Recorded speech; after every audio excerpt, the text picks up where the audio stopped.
우리가 마태복음, 마가복음, 누가복음을 공감복음이라고 합니다. 무슨 복음이라고요? 공감복음. 거기다 하나 더 합쳐서 요한복음을 합치면 사복음이라 이렇게 말해요. 그 사복음, 공감복음 뭐가 다르냐? 이 공감복음은 예수님이 이 땅에 오신 그 탄생하시면서부터 사역이 시작된 것을 중심으로 해서 공감복음이에요.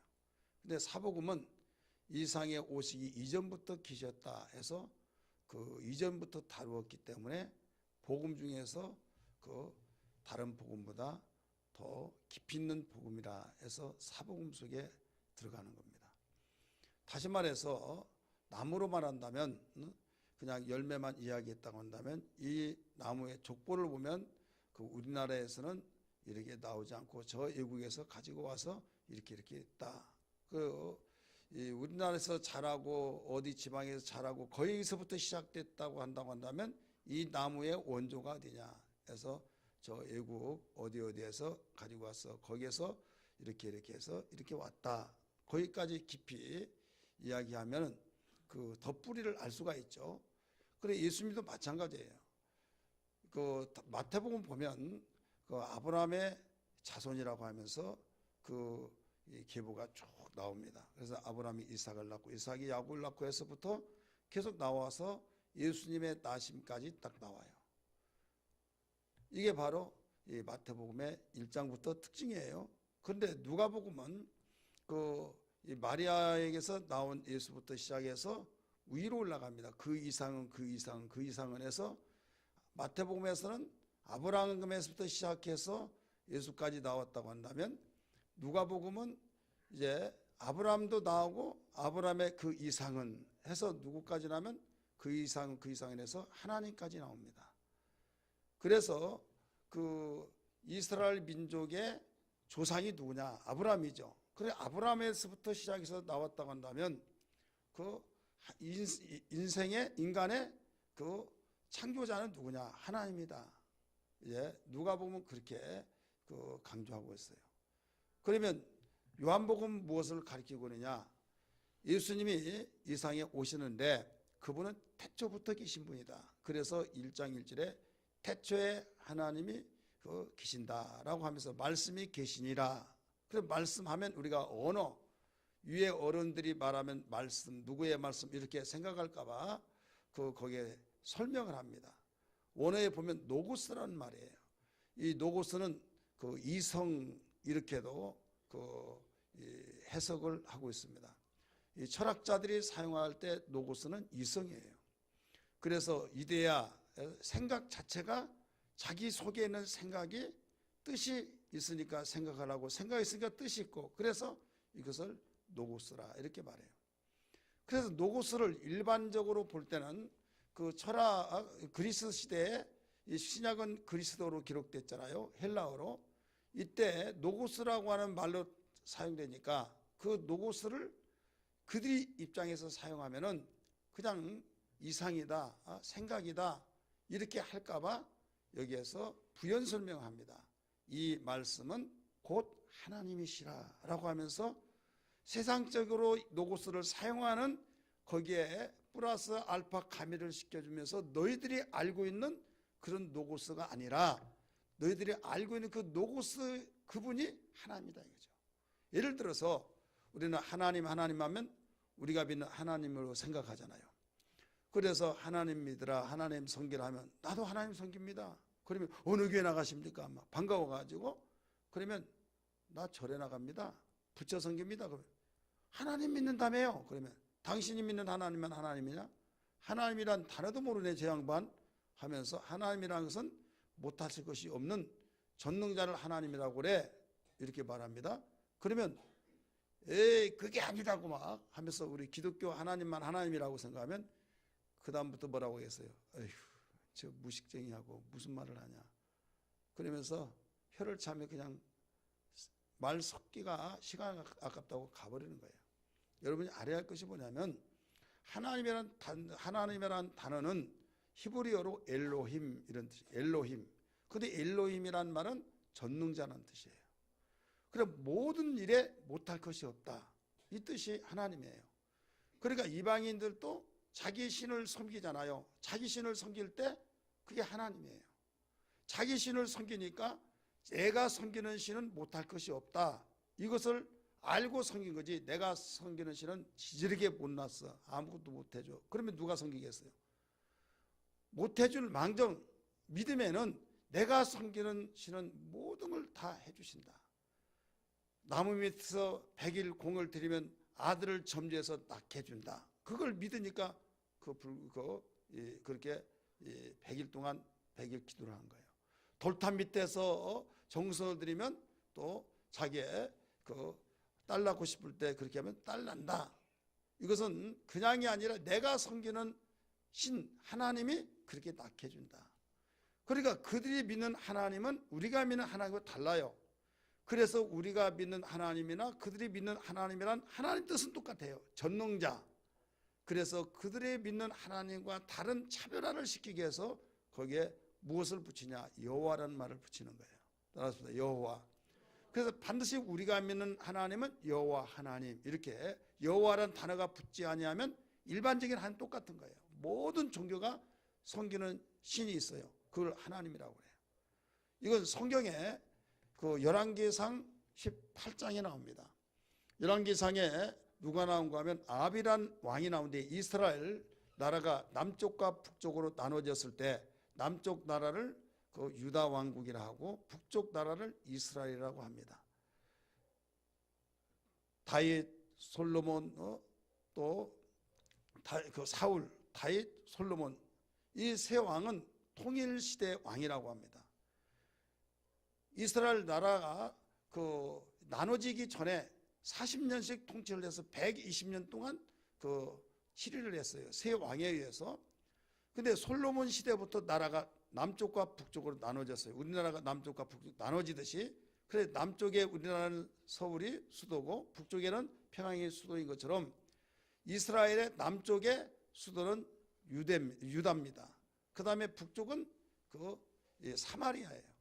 그래서 나라가 나눠진 이 시대를 분열 왕국이라 이렇게 말합니다. 북쪽의 왕조는 여로보암이라고 하는 왕으로부터 시작해서 그 여로보암은 누구냐면 솔로몬의 신하예요. 이 솔로몬의 신하가 초대 왕이 되었는데 그 왕으로부터 시작해서 1대, 2대, 3대, 4대에서 몇 왕조까지 나가냐면 19대 왕조까지 나갑니다. 그래서 결국 19대 왕조에서 망했는데 어느 나라에 망했느냐? 오늘날 시리아 거기를 근거로 해서 그 제국 시대에 이 아수르라고 한 나라에 망했어요. 이 망한 시대가 언제냐면 BC 722년입니다. 그런데 남쪽은 유다라고 하는 왕국으로 이 국호가 붙여진 거예요. 그 유다 왕국은 1대 2대 해서 초대 왕이 솔로몬의 아들 여로보암입니다. 여로보암으로 나가서 흐르고 그래서 20대 왕조까지 나가요. 그래서 BC 586년에 바벨론에 의해서 나라가 망합니다. 그러면 지금 열왕기상 18장에는 내용은 배경을 어느 왕의 배경을 두고 말한가 하면 북쪽의 아합이란 왕의 통치 시대 때 이루어지는 그 배경을 두고 말하는데 하나님을 잘 섬겼던 나름대로 섬겼던 왕 아합 왕이 부인을 잘못 만나가지고 우상을 섬겨요. 그 부인이 누구냐면 그 악랄한 이세벨입니다. 이방 왕의 딸을 결혼해가지고 데리고 와서 왕비를 삼고 그러다 보니까 그 악한 여자를 아내로 삼아서 자기도 모르는 사이에 그 아내 부인의 영향을 받아서 이제는 우상을 도입하고 하나님 섬기는 선지자를 죽이고 우상을 자기 혼자 섬긴 것이 아니라 모든 나라 백성들을 다 섬기게 만들어서 결국은 나라가 온통 하나님이 택한 백성으로서 하나님이 섬기야만에도 불구하고 우상을 섬기는 나라가 되어버린 거예요. 하나님은 선지자를 통해서 계속 회개하고 돌아오라, 왜 우상을 섬기냐 이렇게 수없이 외침 속에서 돌아오도록 했으나 그 기회를 놓쳐버리고 오히려 그렇게 말하는 자를 모두 잡아 죽이고 그러다 보니까 하나님이 더 이상 참을 수는 없다. 하나님 인격이시잖아요. 참고 해서 이제나 돌아오냐 저제나 돌아오느냐 하면서 선자를 보냈는데 계속 잡아 죽이니까 이제는 말로 해서는 안 되겠구나 해서 하나님이 3년 반 동안 비를 내리지 않도록 비를 하늘을 닫아버렸어요. 3년 반 동안 비가 오지 않으니까 주목산천이 다 벌겋게 말라서 그 들에 풀들이 산의 나무가 또 들판에는 곡식들이 다 죽어버리고 어떤 씨가 다 이 프라이팬 안에 튀기지듯이 그렇게 되니 무슨 농사가 되겠냐 이거죠. 그 강이 말라가고 이제 마실 물도 없고 이런 상황이 치닫는 거예요. 이때 하나님께서 그냥 지도자 잘못 만난 백성들까지 더 이상 그렇게 지속하면 다 죽겠구나 해가지고 풀어주는 것이 그냥 풀어주는 것이 아니라 누가 하나님이냐고 내기를 하라는 거죠. 그래서 엘리야 선자를 보내서 이제 엘리야에게 그 말을 합니다. 너는 그 아합에게 가서 그 여호와가 하나님이냐 바알이 하나님이냐 이걸 내기하라 이렇게 말을 하죠. 여기서 여러분이 알아야 할 것은 분명히 여호와가 하나님이냐 바알이 하나님이냐 여기서 하나님이라는 단어가 공통적이에요. 우리 성경 보겠습니다. 열왕기상 18장 구약성경입니다.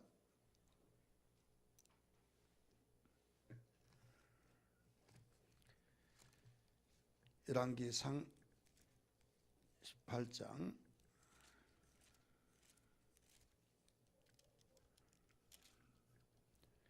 21절 시작. 엘리야가 모든 백성에게 가까이 나아가 이르되 너희가 어느 때까지 둘 사이에 머뭇하려느냐. 여호와가 만일 하나님이면 그를 따르고 바알이 만일 하나님이면 그를 따를지니라 하니 백성이 한 마디도 대답하지 아니한지라. 자, 바알이 하나님이면 여호와가 하나님이면 자, 하나님이라는 단어가 똑같아요 안 똑같아요? 똑같죠. 제가 말하고자 하는 것은 뭐냐면 우리 기독교 입장에서만이 하나님은 우리가 섬기는 하나님 많은 사람이 하나님 그러면 내가 섬기는 하나님만을 생각하고 있다 이거예요. 근데 하나님이란 단어는 전능자라는 뜻이에요. 히브리어의 엘로힘. 그렇기 때문에 이방신들이 섬기는 자기 신을 다 못할 것이 없다고 하니까 빌고 섬기고 옛날 같으면 그 자기 딸을 신의 제물로 해서 그 제물로 내놓고 막 그러잖아요. 신이 점 찍어주면 그를 잡아서 신에게 드린 거예요. 자식을 위해서 산다고 하는 그런 귀한 자식을 신이 이미 점해놨다. 그래 제사당이 있죠. 기독교로 말하면 그 동네 그 유명한 점쟁이는 하늘에서 바로 그 지명된 자로서의 그 말 한마디에서 다 움직이게 돼요. 자, 비가 오지 않는다. 기우제를 드려야 된다. 하나님이 노예해서 그렇다. 우리 동네에 하나님이 누구를 원하신지 아무도 모르지만은 하나님이 택하신 자를 드려야 된다. 이거예요. 그래 다 모이라고 해가지고 이제 딸랑딸랑 하면서 누구를 하나에 딱 집어. 그러면 대성통곡하지만은 가슴이 아프지만 하나님이 원하셨다고 하니까 아무 말 못하고 내놓고 제물이 되어서 기우제를 지내고 그러잖아요. 그러니까 여기에서 과거에도 지금도 앞으로도 이 지구촌에는 수없는 사람들이 나름대로 민족마다 신을 섬긴데 그걸 하나님으로 알고 섬기고 있다. 나무를 깎아놓고 돌을 깎아놓고 하나님을 섬긴답시고 섬겼지만은 그들은 분명히 전능자로 믿고 하나님이라고 했지만 하나님 볼 때는 피조물이요 나무를 깎고 돌멩이 깎는 그게 뭔 생명이냐. 하나님이 아니다. 전능자가 아니다 이거죠. 하나님 말씀하실 때. 근데 그들은 하나님이다 하니까 그러면 바알이 하나님이면 바알 섬기고 여호와가 하나님이면 여호와께 돌아오라는 거예요. 어느 때까지 바알과 하나님 그 여호와 사이에서 머뭇거리느냐. 이제는 결판을 내라는 거죠. 그래서 똑같은 하나님이란 단어를 사용하지만 우리 기독교에서는 여호와란 단어를 사용해야만 구별이 된다 이거예요. 자, 요한복음 1장 1절의 말씀 보면 태초에 말씀이 계시니라, 이 말씀이 하나님과 함께 계셨으니 이 말씀은 곧 하나님이시라 라고 나오잖아요. 그래, 말씀 자체가 우리 기독교에만 사용된 것이 아니라 철학자들이 사용하고 많은 일반인들이 말씀을 사용했어요. 그때 그들의 말씀의 사고력은 노고스, 똑같이 노고스라고 그래요.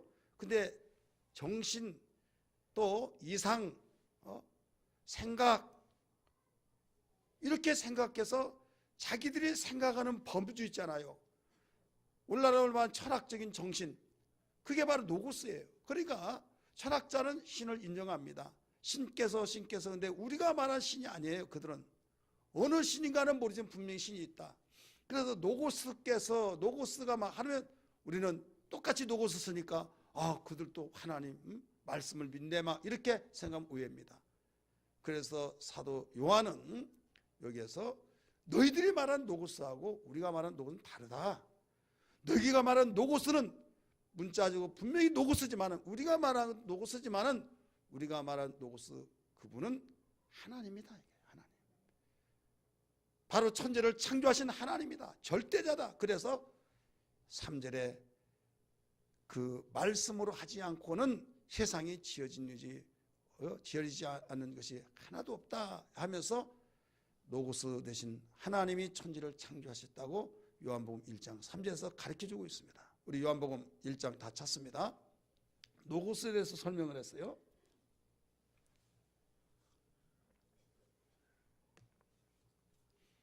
읽습니다. 시작.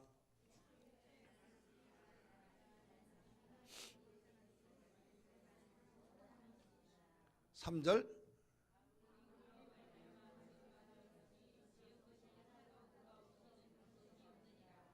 만물이 그로 말미암아 지은 바 되었으니 그가 뭐예요? 누구예요? 말씀 곧 하나님이다 이게요. 그러니까 여기서는 성부, 성자, 성령 하나님 가운데서 성부요, 성자요, 성령이에요? 성자예요, 성자. 탄생하신 예수 그리스도, 그분이 세상을 창조하셨다 이게요. 이 세상에 오시기 전에 계셔서 천지를 창조하셨다 이 말씀입니다. 여기 한 군데만 나온 것이 아닙니다. 그 밑에 쭉 내려와서도 가르쳐주고, 골로새서 1장에서도 가르쳐주고, 또 히브리서도 가르쳐주고, 성자 되신 예수께서 이 세상에 오시기 전에 말씀으로 계셨을 때 세상을 창조하셨다라고 가르쳐주고 있는 겁니다.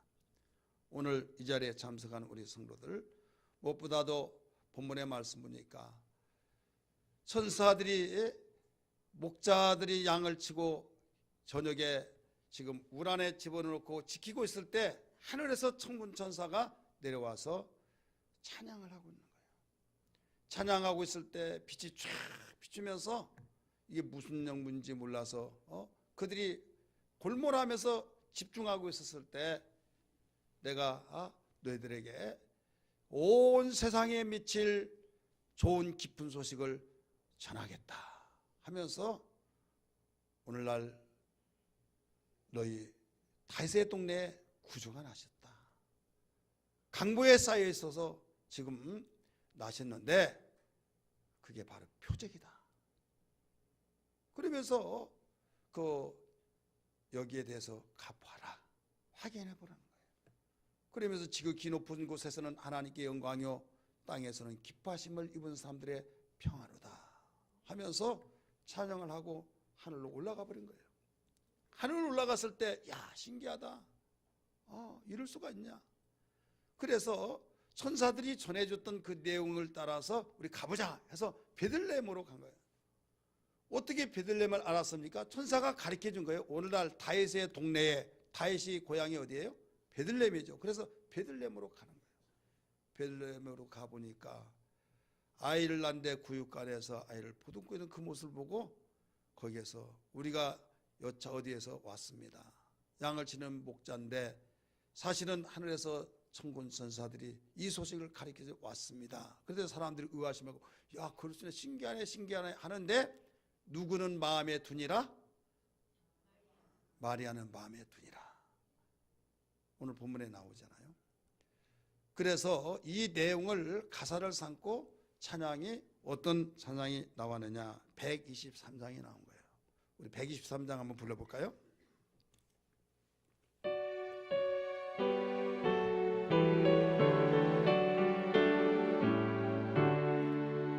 저 둘밖에 한밤중에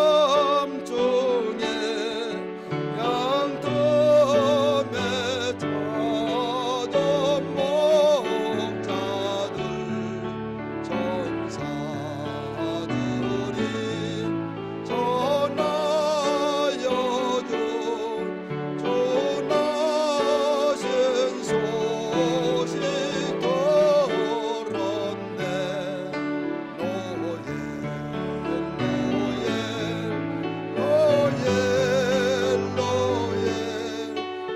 이스라엘 왕이 나셨네.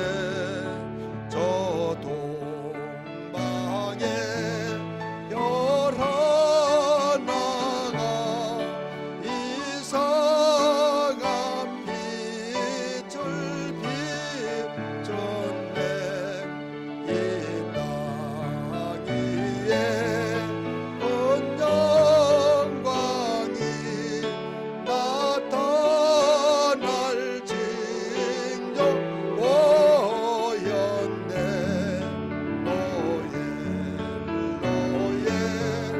노엘 이스라엘 왕이 나셨네. 그 한 별이 베들레헴 향하여 바로 가더니 아기에서 노신지 거의에 오자 멈췄네. 노엘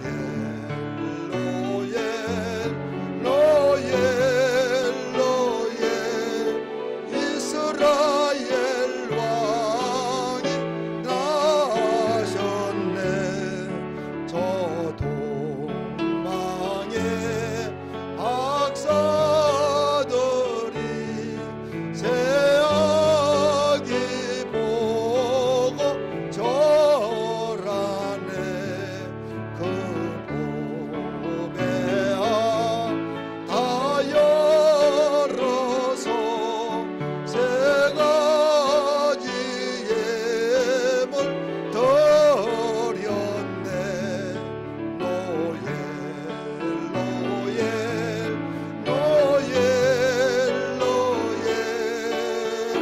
이스라엘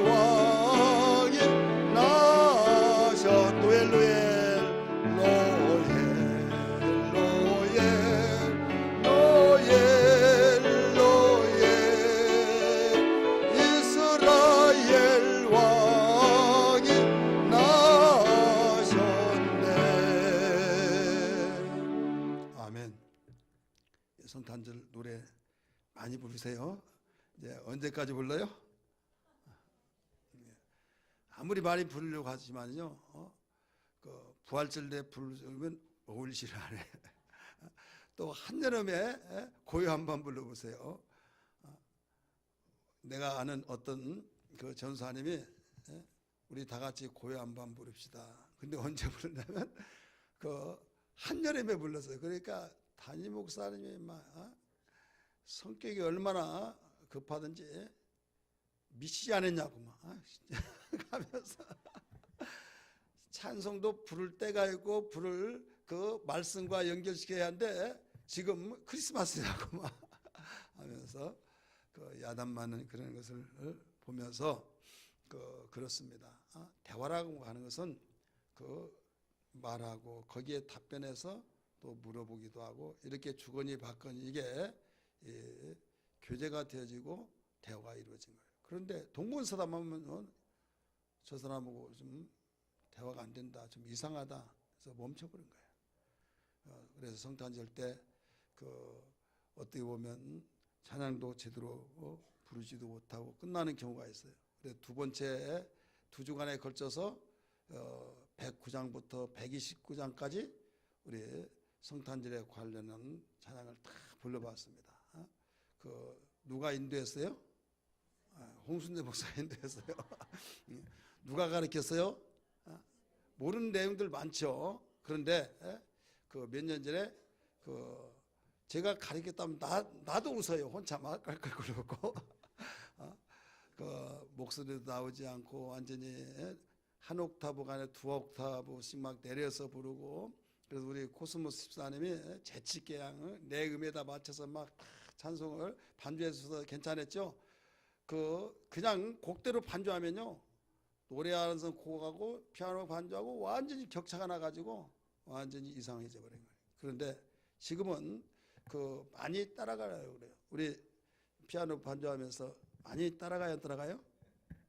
예, 따라간다고 하잖아요. 오늘도 내가 이게 본음이에요, 본음. 그래서 참 감사해요.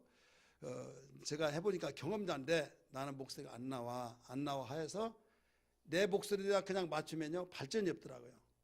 그래서 안 나오지만은 본음으로 시작해서 하다 보면 나중에 안 나와요.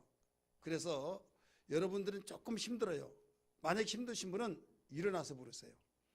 저는 이 노래 부를 때 허리끈을 막 졸라맵니다. 이렇게 졸라매가지고 배에다 힘을 줘야 이제 나오니까, 목에다 힘이 나온 것은 목에서 힘 주면 한계가 나와요. 그래서 배에다가 힘을 확 주면서 나오면 힘들지 않게 나오고, 이것이 훈련이 되어지면 자연스럽게 나와져요.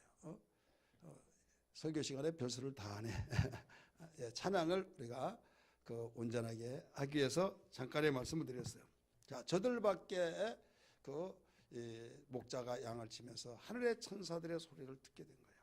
오늘 제목이 뭐예요? 하늘에서 전해준 소식. 그럼 하늘에서 전해준 소식이 뭐냐? 그 소식이 온 세상에 비칠 좋은 큰 기쁨이다.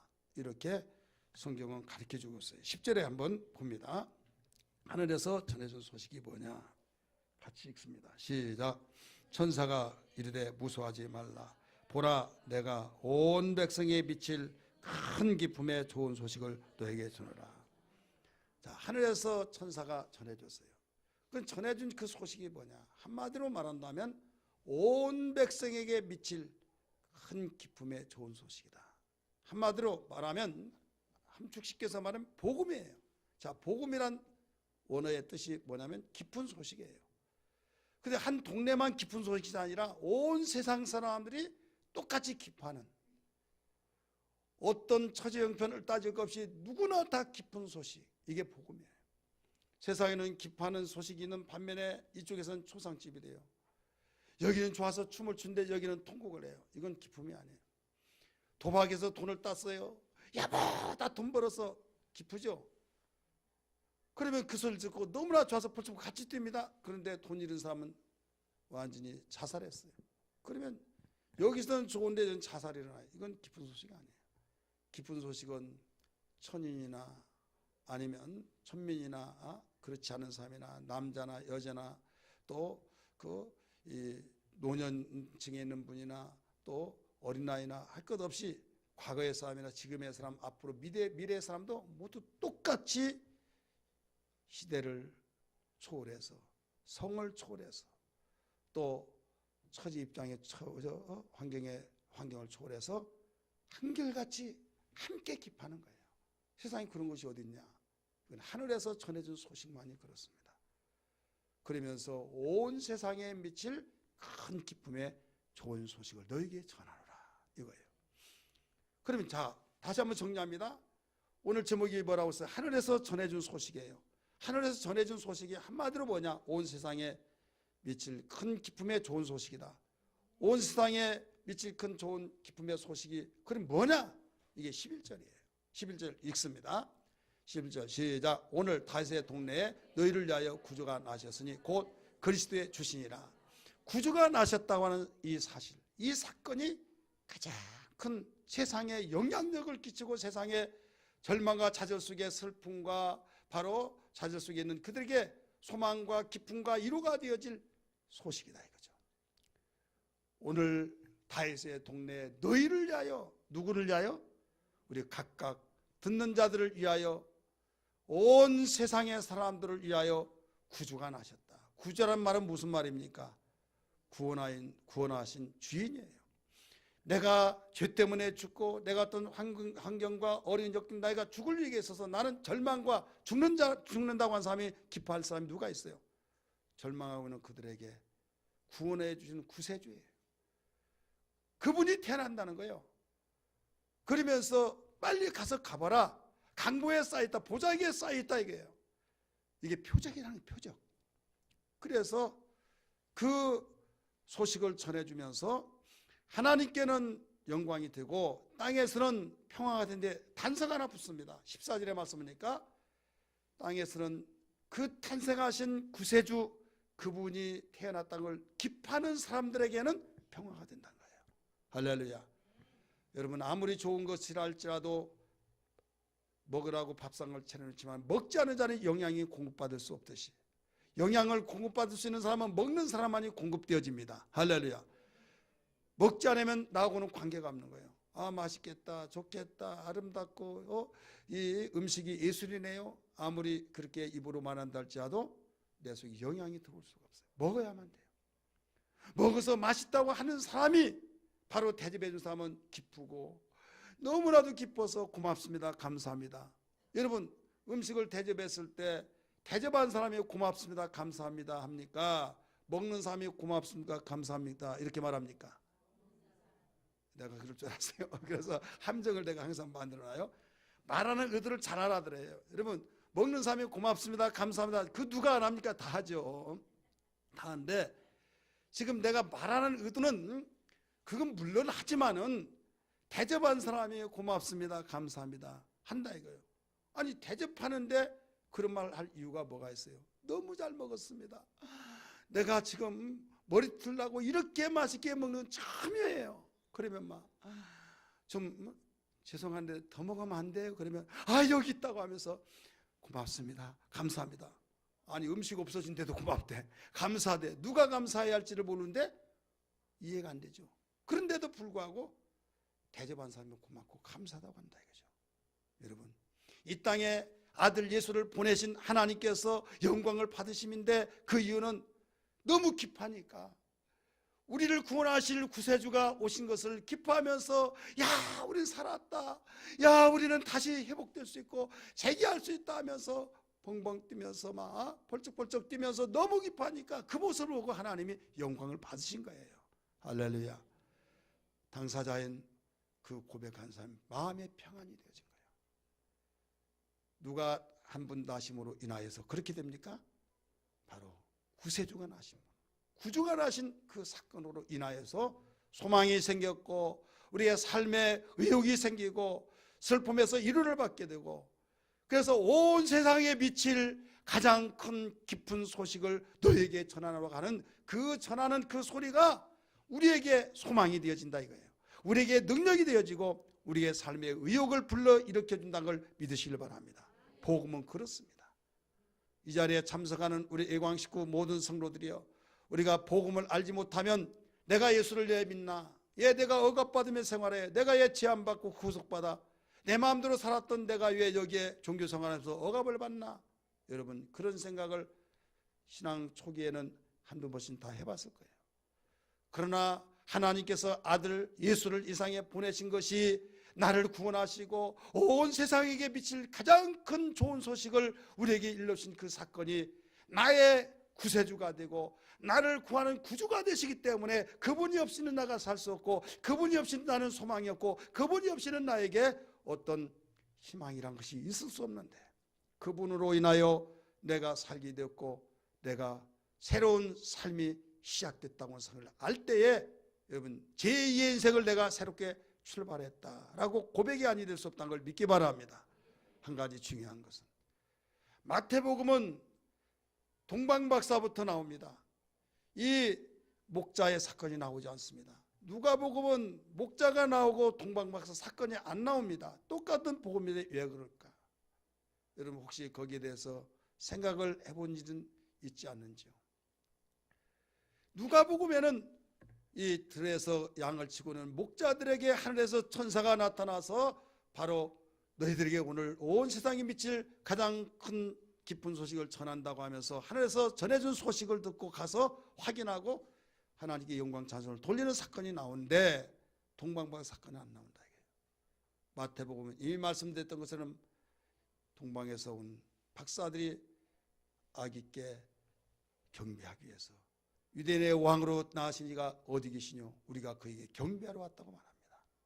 자, 이것은 기자인 마태라고 하는 기자와 누가라는 기자가 의도적으로 그렇게 한 거예요. 왜 그러냐?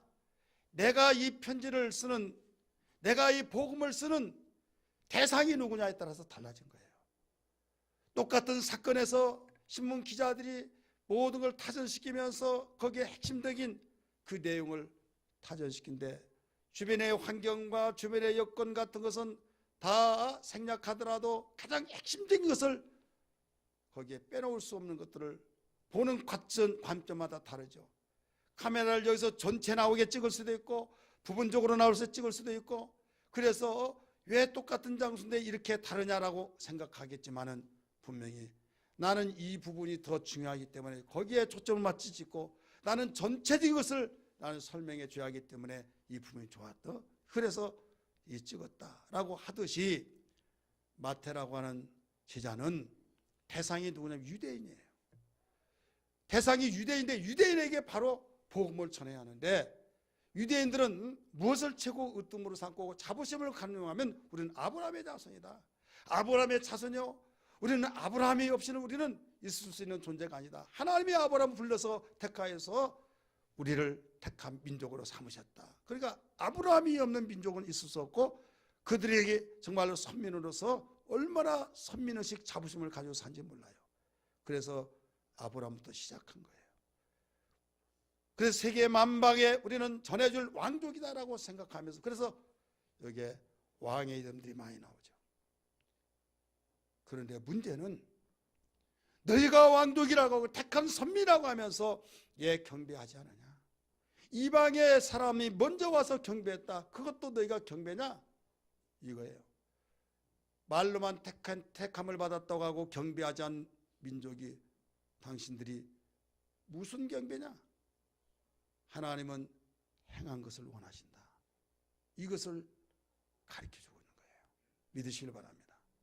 그런데 누가는 어떤 내용인가 하면 누가라고 하는 사람이 여기에 개인적인 사람에게 복음의 내용을 써서 보내요. 누구에게? 데오빌라라고 하는 각하에게. 당시에 로마 식민지였죠. 그래서 기록을 합니다. 우리 성경 누가복음 1장 봅니다. 누가복음 1장. 누가복음 1장 4절 말씀, 3절 말씀 읽습니다. 시작. 그 모든 일을 그놈부터 자세히 미루어 살핀 나도 데오빌라 각하에게 차례대로 써 보내는 것이 좋은 줄 알았노니 이는 각하가 알고 있는 바를 더 확실하게 하려 함이니라. 지금 누가라고는 의사입니다. 그는 예수님의 사건을 절대 부정할 수 없고 확실히 알았기 때문에 데오빌라 각하라고 하는 주치의사예요. 그 내용을 자세하게 확실하게 알게 해서 썼다라고 하면서 서두에서 밝히고 있어요.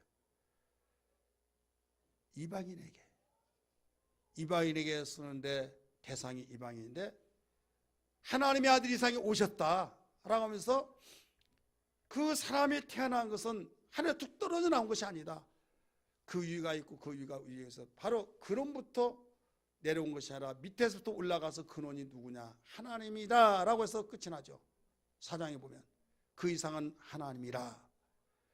그러니까 하나님께로부터 낳고 나서 예수가 태어났는데 유대인 가운데서 가장 먼저 왕으로 태어나신 구세주가 태어나신 그분을 바로 가서 경배했다. 그 사람들이 목자다. 이걸 일러준 거예요. 왜 그런가 하면 우리 민족에게서 태어나서 우리 민족이 먼저 천사가 가르쳐서 확인하고 경배했다. 이거예요. 그러니까 이스라엘이라고 하는 나라는 하나님이 택한 민족으로서 복음이 시작되고 복음을 가장 먼저 확인하고 복음을 전해준 나라다. 이거예요.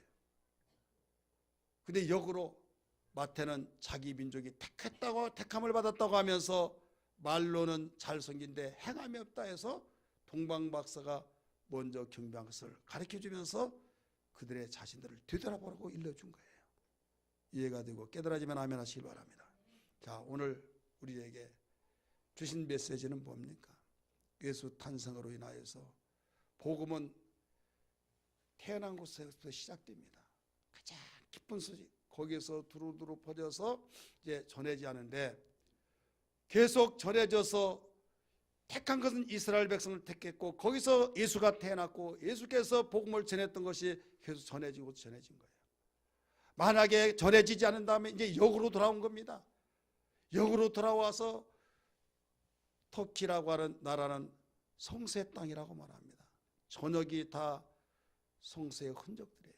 아브라함이 거기서 생활했고 또 이 노아 방주도 거기에 머물러 지금 얼음 속에 파묻혀 있고 더 나가서 니므롯이라고 하는 그 니므롯 장군도 거기에서 있고 다소에서 태어났다고 하는 사울이라는 청년의 고향도 거기에 있고 소아시아 7교회도 터키에 있고 그래서 성세의 땅이라 이렇게 말합니다. 그렇게 소아시아 7교회 요한계시록에 나오는 교회들이 지금은 흔적들만 있고 기독교는 그것도 다시 선교를 해서 생겼지 오토만 터키 제국이 오토만 제국이 점에서 기독교의 흔적이 없어지면서 이슬람 종교가 다 그걸 장악해버렸다 이거죠. 발굴을 하고 거기서 유물들을 발견해서 여기가 버가목교회 자리입니다. 여기는 서문학교회 자리입니다. 하면서 거기에 세워놔서 기념교회들이 있어서 그렇지 지금 다시 선교하고 있는 거예요. 자, 이스라엘 백성들은 이방인에 의해서 경배를 가르치며 다시 선교하듯이 그와 같은 격이다 이거죠. 우리는 우리 가정을 자자손손에게 복음을 전해주는 계기가 되어야 될 줄 믿습니다. 복음의 통로가 끊겨져서 다른 자로부터 다시 역으로 돌아와서는 안 된다 이거예요. 그래서 주님 성탄절을 맞이해서 무엇보다도 내 입에서 전해지고 내 대에서 자녀에게 복음의 통로가 막히지 않게 하여 주옵소서. 내 자녀는 내 후대에게 계속 전해져서 주님 오실 때까지 복음의 통로가 막히지 않게 달라고 우리는 결단하고 다짐하고 기도해야 될 줄 믿습니다. 역으로 돌아오지 말자 이거죠. 역으로 돌아오면 너무나도 큰 손실이 많습니다. 오늘 이 결단이 성탄절을 통해서 아름다운 결단의 시간과 우리는 귀한 의미를 되새기면서 마태복음과 누가복음의 그 이유를 발견하면서 우리 하늘의 좋은 소식을 우리 전해드리면서 예수 그리스도의 나심이 우리의 소망이란 걸 기억하면서 주님 감사합니다 라고 고백하면서 이 소식을 나의 자녀에게 아직도 믿지 않은 우리 식구들에게 나의 부모 형제 친척에게 이웃에게 증거케 하여 주옵소서. 기도가 되기를 주님으로 축복합니다.